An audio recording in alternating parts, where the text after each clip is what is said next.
I've got truffle envy This right now. mint swirl. Mhm. I love this one. Called Truffles for Transformation. And how long does the holiday one go for? Is it That one's through just around end through of December. December? Or where do they order from? Yeah, trufflesfortransformation.com. It is the number 4. They're the coffee truffles. And these That are was your vegan, special. everyone. What are the holiday flavors? Yeah, so we've got apple cinnamon, chai masala, roasted chestnut, and mint swirl. Also link your Instagram and your website in the description.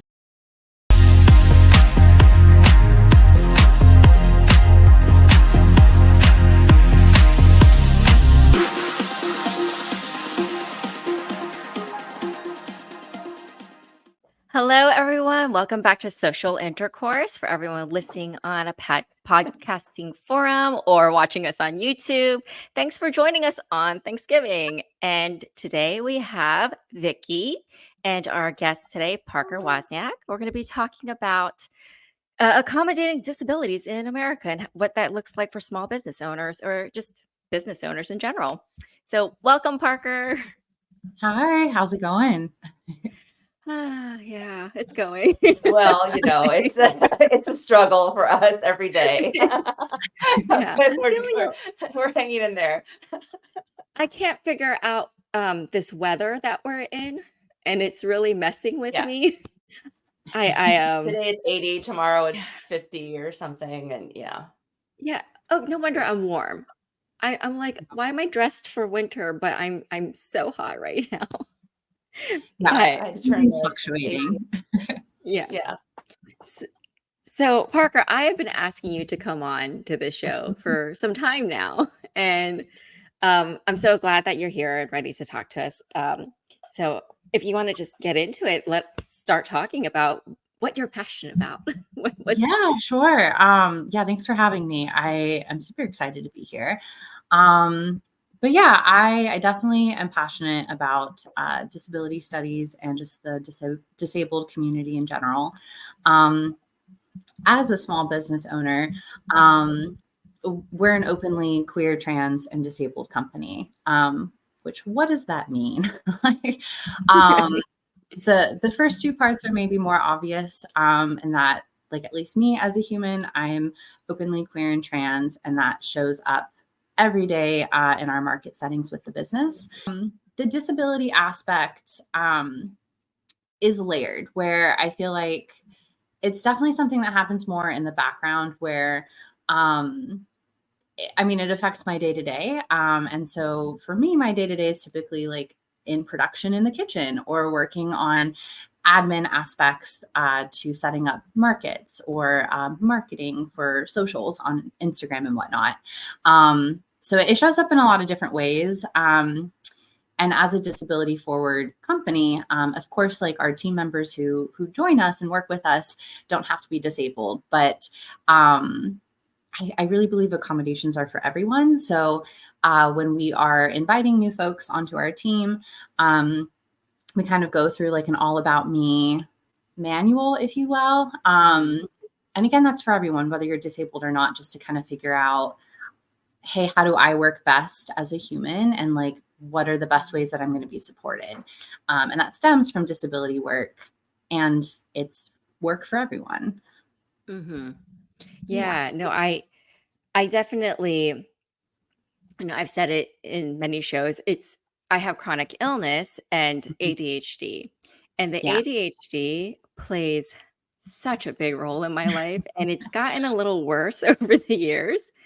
But if I had the accommodations that I needed when I was younger, just even in school, because I didn't even realize that I had ADHD, I feel like I would have been so much more successful, Mhm. feeling more successful. Yeah. The other day, I was filling something out, and they made me take this test. I was like, Mm. "Why do I have to take a test?" Like I went back into trauma mode, like, Yeah. oh, because it said it was a timed test. And I'm like, "Oh gosh, I can't do this. I time." So, and it was a simple like personality test. And I was just like, Right. I panic because it's Yeah, time. fully capable of doing this thing. And then now that there's an added time pressure, it's just like, oh my gosh, panic. What do I do now? That's super Yeah. relatable. So Parker, what kind of, when you talk about accommodation for people that are listening, like what does accommodation mean? Especially when people who are disabled are looking for work and, want to work, what kind of accommodations do small businesses, what can they do to make that better? What's the kind of range, or what does that even mean? So we all Yeah, understand. absolutely. Great question. So accommodations are going to look different for each person. That's a good question. Take the motive. Well, I want to know for me, because my Yeah. background is when I was a designer at IKEA, we had ADA guidelines and things that we had to design around. We had to have a 5-foot wheelchair path and stuff like that. So for me, like, I understand more of that kind of aspect of it, but for invisible disabilities or for small businesses, like I haven't wrapped my head around that. I don't really know much about it. So I'm curious to learn. So Yeah. Well, I guess I'll start by sharing a little bit about my own experience with accommodations and naming my own disabilities. I also have ADHD. And then I'll also just name for myself right now, I am currently dealing with a temporary physical disability, which has been impacting how I show up in the workspace. But yeah, accommodations, it's going to depend based on the individual. I think historically we've seen needing official paperwork in order to present to an employer to receive accommodations, similar to like a school setting for young people. And there's a lot of layers with that, even just in getting accommodations with like physical paperwork. But at least in like the manual of me that our team members do with onboarding, it can look like, what time of the day do I work best at? How do I best receive feedback? What is going to be like the most supportive type of environment that's going to like help me succeed? So again, like these are based in disability justice, but they're questions for everyone because we all have our own quirks and ways that we move and operate in the world. And the thing with accommodations is that it's typically just a simple shift.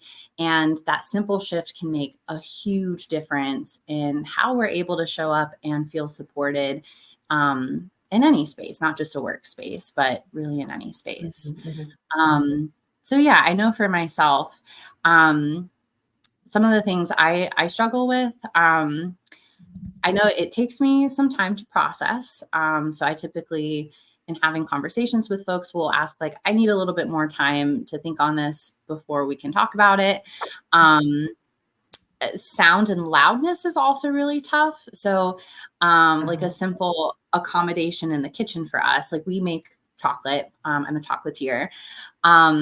They're cute little truffles, and as dainty as they are. Delicious truffles.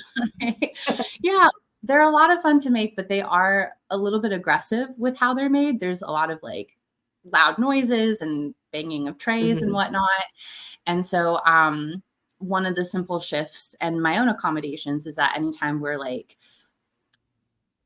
slamming a tray down or like in a shelling process for our chocolate, it's pretty loud. And so before doing that step, we'll say noise, just as like a verbal alert that like, hey, there's about to be a loud noise, just so that like my body and my brain have a moment to be like, okay, if there's about to be a loud noise, I'm okay.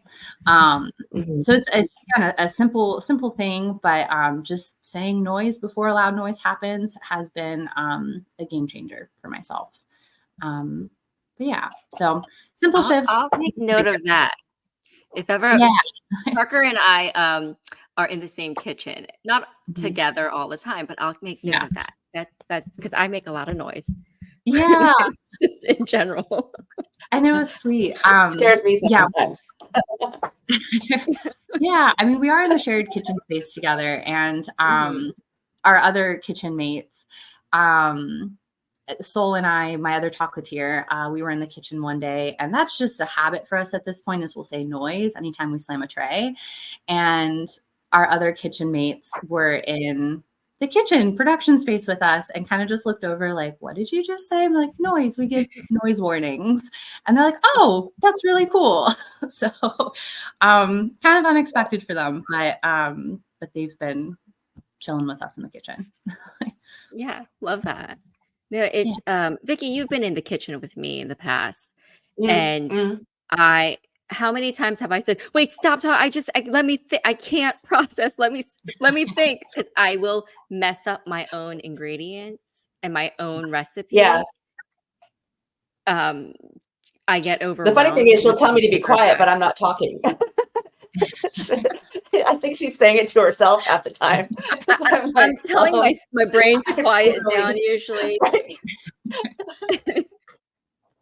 like, I am just telling everyone, just wait quiet. I need like 10 minutes to think Mhm. kind of thing. But I guess I don't relate that properly when I say, wait quiet when no No, one's speaking. that's super real. And like one of the things I've noticed for myself too is if I'm trying to do, what are my words? It's like two different parts of my brain. Like if I'm trying to do math or admin work where like I'm actively having to use my brain, I can't be doing that at the same time as like physical chocolate production things. Like those are two very different parts of my body. And so sure. one thing I've had to do is like keep my admin days separate from my chocolate production days to where like I can't even be like if Soul is in the kitchen making chocolate things, I can't even be on a laptop doing my own thing because my brain just can't focus on it. I'm like, there's too many things happening. Right. Yeah. Yeah, so can definitely relate to that. How difficult do you think it is for people with disabilities to find employment or employers that are going to give them accommodation? Is that better now? Is it still really difficult? What do you have a sense of that or no? Yeah, so we have a long ways to go. Yeah, I will sure. say I'm proud of our community, disabled and beyond, where I do feel like more of these conversations are happening to where Mhm. from like a social disability justice standpoint, the more we have these conversations, the more we're able to accommodate each other. There is still like the politics of disability Sure. justice where especially like larger corporations, we still see needing documentation in order to access accommodations. Um, but I don't know, the example that comes to my brain, which maybe this isn't a fair comparison, but I picture folks who are working in a work environment, how like you're able to get a smoke break and you don't need Mhm. like an accommodation for that. That's just like, oh, this is a need of my body and I can go take this smoke break. Or like a break to just go drink some water and have a snack or something. Like that's okay. But if you're saying like, hey, I need this thing because I have ADHD or because I have this like named disability, it just becomes a bunch of more hoops to jump through. So Mhm. again, like Mhm. at the end of the day, we're accommodating each other, but there's some hoops to jump through with that. And there's pros and cons with that for sure. But I think the more we're having these kinds of conversations, the more we can like accommodate each other on a social justice perspective. Mhm. Yeah, and small Yeah. I'm businesses are always curious. gonna lead the way for that anyway, probably because Yeah. corporations are a mess in and of themselves, but Yeah. yeah. So, sometimes I think people, that have small businesses could hire people with disabilities, but they don't know they think it's gonna be difficult or they don't know what they're gonna have to do, so they kinda shy away from that because they think it's Mhm. just gonna cause issues, but when it can be something as simple as that, having Yeah. a break or having a noise, warning or something, it's so easy, cost them nothing, and they could get a great employee out of it, so I think sometimes they just have to know that it's not gonna be something that's gonna be difficult for them to do. Yeah, and that intimidation factor is real. And I think Sure. just being able to recognize that and name that is a really great first step. Because that's the main factor in like even allowing someone into the door. Um, but more often than not, like I do take a very open approach with my team members. Where like I always am wanting to model my own disabilities and my own accommodations, where like that's not something to be ashamed of. That is something that like I'm actively dealing with on a daily basis. And again, whether you have a disability or not, I want you to be able to advocate for yourself in this space. And so that becomes a continued dance, a continued practice. Another example that comes to mind, just in terms of like, again, simple shifts, is like, I know for a lot of folks with disabilities, like a standard 8-hour workday, or even like a 9-hour workday if people have like an unpaid hour lunch break. Like 9 hours is a long time. 8 hours is a long time. And that's not even factoring in like a commute if you're having to drive in somewhere. So if you're looking anywhere from like an 8-hour day at minimum to like a 10-hour day, that's a lot. That's a lot of energy to ask of someone. And so one of our biggest accommodations with our team members is not having a standard 8-hour workday, but rather like, hey, a 4-hour shift works really well for me on this day, but like maybe this day I can do 6 hours with like a 30-minute lunch. And it can change is the thing. Like our energy levels fluctuate on a daily basis, on a weekly basis, based on any number of factors. That is just very much part of the human experience. And I think, again, having that open dialogue where you're encouraged to advocate for yourself and that is continually met as like a safe experience, you're just going to get more, what's the word I'm looking for? More of like a flow with everyone in your workspace because your needs are getting met. When your needs are getting met, you're going to have like a better work environment for everyone involved. Right. Yeah, it's interesting that you say that because I wonder, Rachel, younger days when I was working in an office, if I would have told them that I had ADHD or not. Because at that time I didn't know. But thinking back at most every office job that I had, 8-hour workdays, 9-hour workdays, they were smaller offices and they just kind of let me be me. They're just like, oh, Rachel's quirky. Because I couldn't stay at a desk that whole time. So many times I took off my shoes. And I would take breaks in the office where I would be like, can we have a dance break, everybody? We would, and they're like, much older than me. I was in my early 20s and they're just like, oh, okay, let's let her have her dance break. It's great.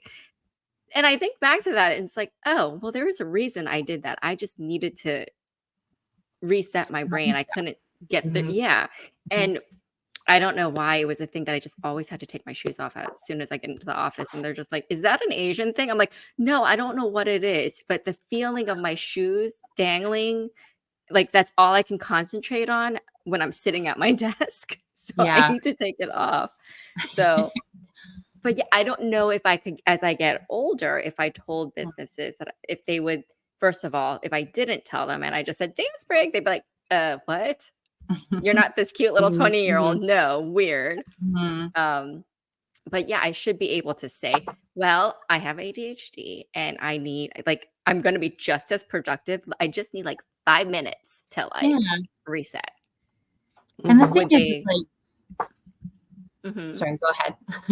Oh no, I was just saying, would they be cool with that? I would like to think that they would be because it's so simple. Yeah, I would hope so too. And the thing is, it's a personal choice whether to disclose or not. You should never have to disclose a disability in order to have your needs met.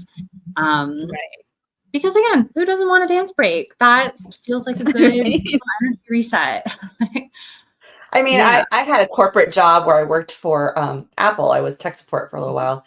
And again, that's why I talked about the corporations, not because it's all a bottom line there, right? So when we were on call or when we were getting calls in, you had to document everything. If I turn my mic off to sneeze, for 2 seconds, I had to document that I sneezed and was off the mic for 2 seconds. So there was no dance break. There was no, like, you couldn't, we had to fill out our timesheets while we were taking calls because we weren't allowed to take time off to do that. So like, it was all about how many seconds you were on, how many people you have.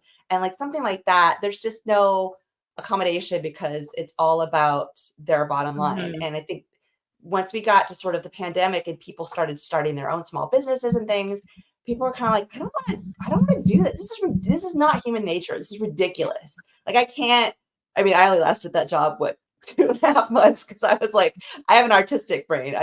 That's not a disability, but it's just my brain thinks differently. And I was like, I cannot do this. This is stupid. So like, it's interesting that, you're talking about these small businesses and Rachel was talking about she was in a smaller office. When you go to look for jobs and stuff like this, like we tend to shy away, even though these big corporations legally have to make some kind of accommodation for you if you have documentation. It's kind of like we don't even want to stick our foot in that pool because we know it's going to be such a fight all the time. That hopefully these small businesses like yours and Rachel's just keep growing and that becomes more of the norm or more opportunities for people through that. Yeah. Hopefully. Well, and even no, I was just done. gonna say, Parker, That's it. no, speaking of that, like as a small business owner, because we do food, we have to work outside of a commercial or in a commercial kitchen. And the way that these shared kitchens work, you have to block out times. And well, with my food allergies too, I had to find specific accommodating kitchens, but there's not that many. Yeah. But also, the kitchen that we did find, I'm grateful because we just have to tell them that we'll be there as long as we fulfill like a monthly minimum. Most all kitchens that are around a shared kitchen, you have to put it on a schedule. Yeah. And there's many times that I cannot stick to that schedule because I will wake up one day and my time management, like I might get stuck doing something for 2 hours because my brain was just like, oh gosh, I got to do this all of a sudden, like right now. And I'm like, oh, I can't go into the kitchen today. So most kitchens, that does not fly. You will still have to pay for that. Yeah. No, Yeah. I'm so grateful that we found the kitchen that we did. Because same with allergies, I'm allergic to the world when it comes to food. Which is so sad. So sad. But our kitchen has been amazing in that there's a lot of flexibility in how we can show up. Yeah, because I mean, and similarly too, like there are days where my energy levels fluctuate and giving myself permission to say, no, I actually need to take this as a rest day. And I can recognize the privilege in being able to take that time off and to be able to honor my own boundary of no, and prioritizing my body like that. Going back to you, Vicki, with corporate world. Oh yeah. Yeah, no, hearing your description, I'm like, my whole body tensed up just hearing how stressful that feels. Like, it's weird. I stopped listening after minutes or something. Then you have to. I'm like, my brain's like, I don't want to hear this. So many minutes and so many things you have to fulfill, and I just, it's even Yeah, I think you said it beautifully though, in that it's not human, it's not realistic to be operating down to the second like that. Where again, like what thing in nature operates at 100% of the time? Like that, you said it yourself, it's not human, it's not realistic. And in terms of relating that back to disability and accommodations, I agree. I do think that's actually where having the legal setup of accommodations needed hold larger companies or just companies in general accountable. Because unfortunately, I think a lot of people don't want to make those accommodations or just don't know how to. So if you're looking at the bottom line, then people might not want a dance break or something, but there's so many other ways that can be shifted. It is a tricky balance with that. So I hear that. Well, it was like many shows back. It was a few months ago. We had on a guest, Michelle, and she is part of the hard of hearing deaf community. And Mhm. Vicky, do you remember she was saying that she had trouble in one of her jobs Yeah. because of her disability? Mhm. And so she's in IT, or was it IT She engineering or was in IT? IT, yeah, yeah, Yeah. I think. So I think she's found another company that she's still doing IDT and it's going well. And she started her own business. I met her at markets, and it was just interesting to hear that side too, because she has her hearing aid, but she still, needs little things. Like when we did Yeah. the podcast with her, she has a laptop that transcribes everything that we're saying, and she could read it so that um, it helps her. And I was like, oh, those are such small, easy little things to Yeah. do for somebody. So it's, I'm wondering if like large corporations, can they just not do that for, um, because I think of the deaf community, um, they could do so much more corporate jobs if, Mhm. I don't know. I think they don't have the accommodations for them. And people might think, well, they can't work corporate because they're deaf. They can't hear. And that kind of goes back to more of like a social model of disability, where the belief with that is a person becomes disabled because of the societal implications in Mhm. society, versus like the actual like diagnosis itself, which is more of like a medical model of Right. disability.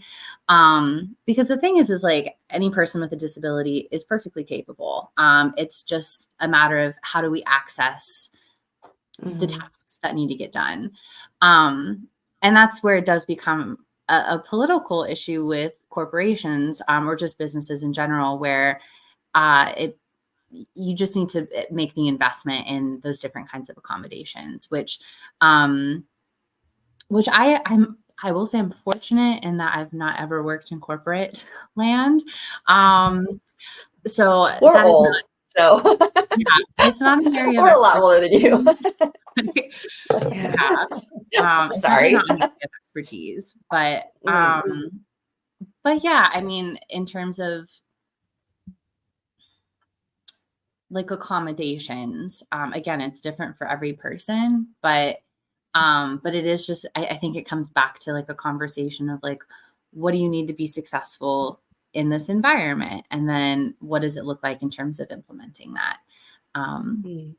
Yeah. Well, just to play devil's advocate for the people out there that are listening or watching, that I Mhm. can hear them saying, well, what about the people that are going to abuse this accommodation, or the people, you know what I mean? So Yeah. I can tell by your reaction that you've probably already had this conversation with people. So like, what about that? How do you, I Yeah. don't want to say That's prevent it, but like, how do you keep from it being abused or whatever? sure. I think it ultimately comes down to a matter of respect, Mm. where I have so many feelings and thoughts. Like, where do I start? No, I get it. I get it. I get it. Um, yeah, because okay, so relating it back to like one of my own experiences with my own business here, this uh, taps more into like inclusivity as well as accessibility, I guess. Mm. Um, but we have a policy of like, if you're dealing with, sorry, actually, I'm a little stuck in my head right now with words. That's okay. We got Yeah. all the time in the world. Yeah, I'm like, what to share? Um, can you actually repeat the question?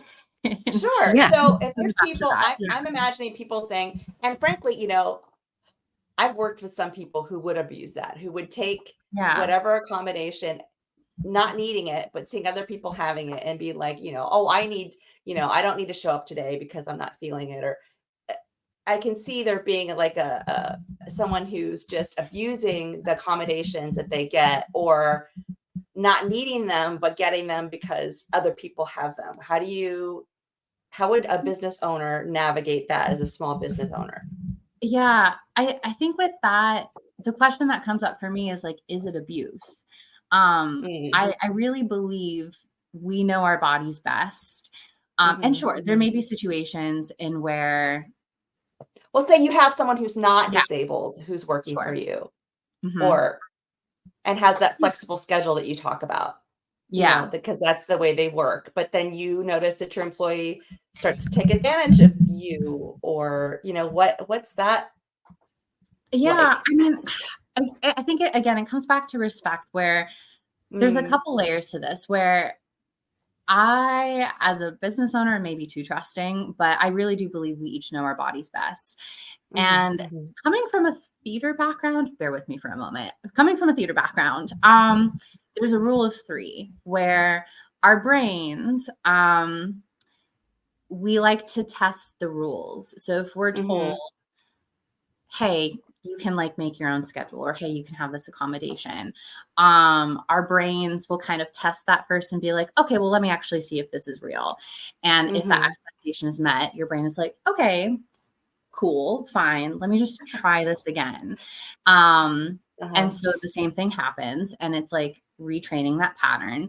And then the third time happens, you're like, okay, actually, this is real, this is working for me. Like, I think it is very human to be skeptical or to try to push the bounds with something at first. mhm, But like, mhm, if you just keep showing up consistently with trust that, like, I trust you know your body best, even if someone is taking advantage of something at first, I would argue, like, is it taking advantage, or is this a human response in actually trying to test out, does this work for me?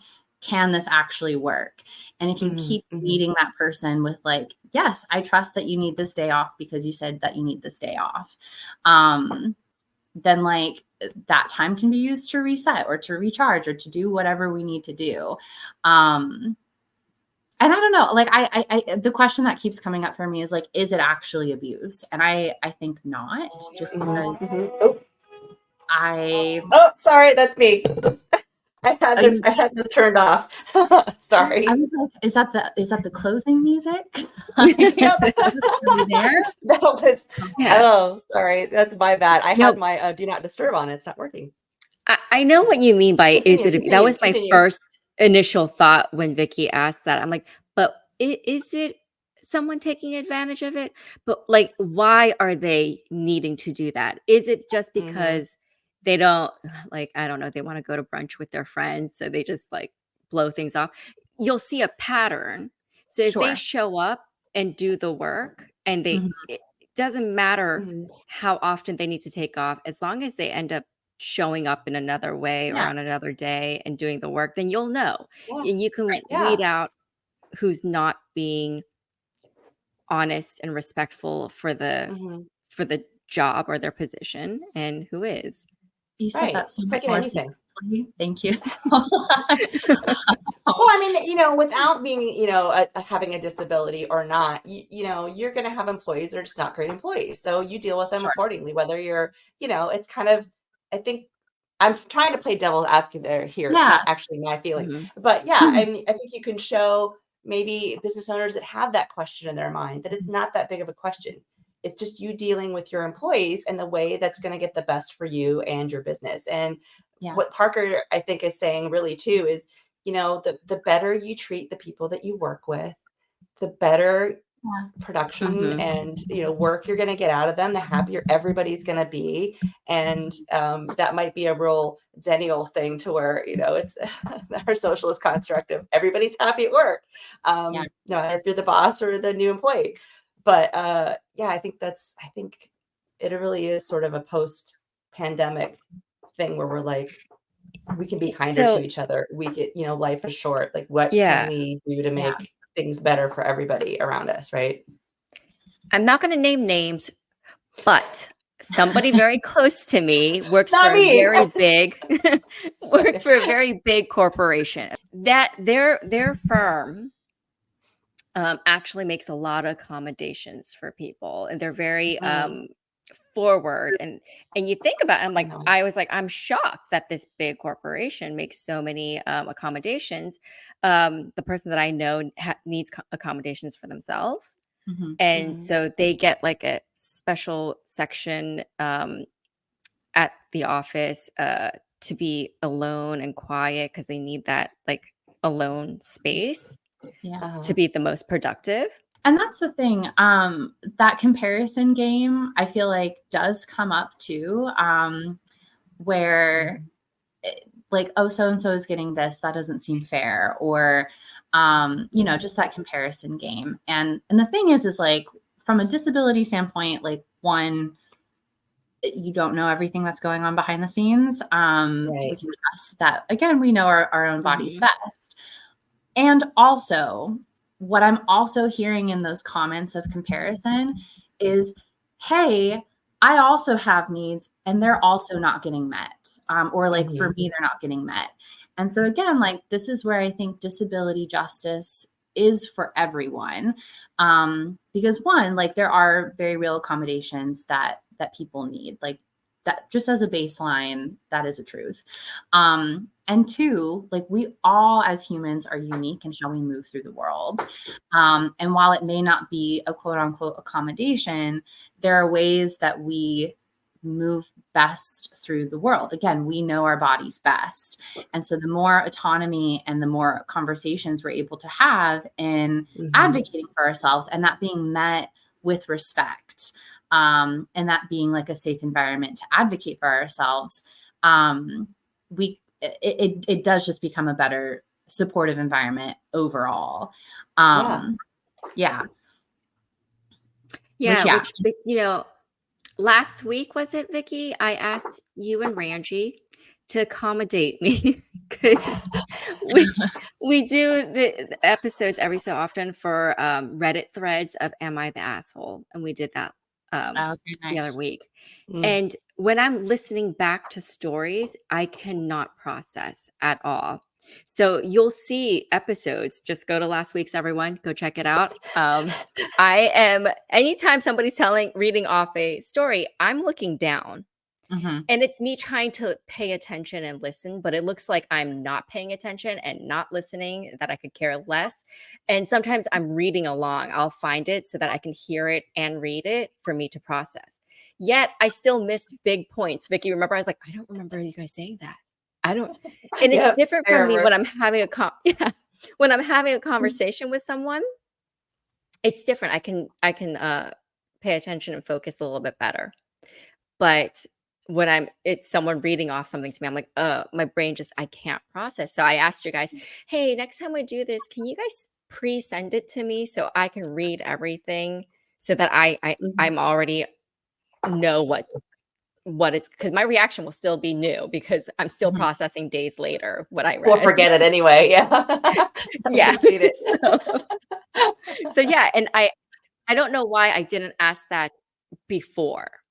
I was Mhm. Mhm. trying to deal with it on my own. So you'll see many episodes where I'm just kind of like listening. I think I said it at one point, I disassociated. I stopped listening. I don't know what's going on. And I could have just said, hey, you guys, can you send it to me? Because I need help. I need, Yeah. yeah. And the So, thing is like, you know, we can ask for accommodations whenever, and sometimes we don't know to ask until we know. I know I'm also very much a visual person when it comes to like listening to stories. So like, same thing. I'm like, if I can see visually what's happening, I'm like, that helps mhm, so much more. Otherwise, yeah. my brain's also off in another dimension. So yeah. Right. So yeah, I'm really happy that we could talk about this today. And Vicky, you really brought it. You brought some great questions because I'm like, oh, that's a good one. 3 cups of coffee today, people. That's I should have had this before I started. I'm so jealous, Everyone, Parker. I have never had your truffles, and I've got truffle envy this right now. everyone who's listening, come to the YouTube channel to see. This is a mint, the mint vanilla, was it, or just Mint swirl. Yeah. mint swirl? Mhm. I love this one. I'm gonna eat this one in a second. And if you Mm. guys go, Parker's company is called Truffles for Transformation, Mhm. and they have the holiday box, Boxes? holiday, yeah, Yeah. boxes. And how long does the holiday one go for? Is it That one's through around just through end of December. December? Mhm. Through December. So everyone, go order it. Mhm. You ship everywhere, right? We do. Yeah. You do. Yeah. Go order it before. Parker, say your they- website. What's your website? Or where do they order from? Yeah, trufflesfortransformation.com. It is the number 4, not I was just gonna say. yeah, Okay. spelled out. Yeah, Truffles for Transformation, or T for T. We have the largest presence on Instagram, so you can always like message us on Instagram or email us. But yeah, we ship nationwide. These are the coffee truffles, and these That are was your vegan. special. Everyone, they're top allergen 8 free, right? Yeah. Well, we use coconut, which I think might be one of those top 8, but we are vegan, gluten-free, soy-free. Yeah, just flavored. But you with wouldn't know it. It's Flavored true. with I mean, tea. to be fair, chocolate is naturally vegan. We just don't put any weird stuff into it. So yeah. So sorry, real quick, I'm trying to open this. Yeah, Well, I you got actually the don't know what are the holiday flavors. Yeah. So we've got apple cinnamon, chai masala, roasted chestnut, and mint swirl. Okay. So I've tried all of them except for the roasted chestnut. So I'm really excited for the roasted chestnut. That They're one all was so delicious. Yeah, the roasted chestnut, when we were first experimenting with these, that was like my new favorite. Although I can say all of those flavors have been my favorite now at one point or another. So So we'll also link your Instagram and your website in the description. So everyone, it'll be easier. Just go and click on I lost my words into the The description link box. below in the description box. The link below. yeah, there you go. That's it. So happy Thanksgiving to everybody. And Yes, that's celebrates Thanksgiving. We know we yeah, for have those. And if you listeners don't, in it's just other the countries. day of gratefulness. Everyone should be thankful and grateful for what we do have. Let's try. And any comments and questions you guys have, just don't forget, you can comment below, leave us a little message of support, tell us we're still doing good. And, Yes. be nice. Yeah, yeah. Thank you. And that's basically it. What we always say, Thank you. that yeah, everything comes down to kindness. Let's just be kind. And we appreciate you, Parker, for being here. Yes, thank you. This was fun. I wasn't sure what to Yay, expect, but yeah, this was great. Thank you. Are we? Yeah. Interruptions and everything. It's great. So I'm going to go eat some truffles for dinner. Oh, So, whatever. Fine. jealous people. I get some next time. Yeah. Yes. Yeah. I'll share some with Vicky. So everyone, thank you. And we will see you next week. Bye. Bye. Bye.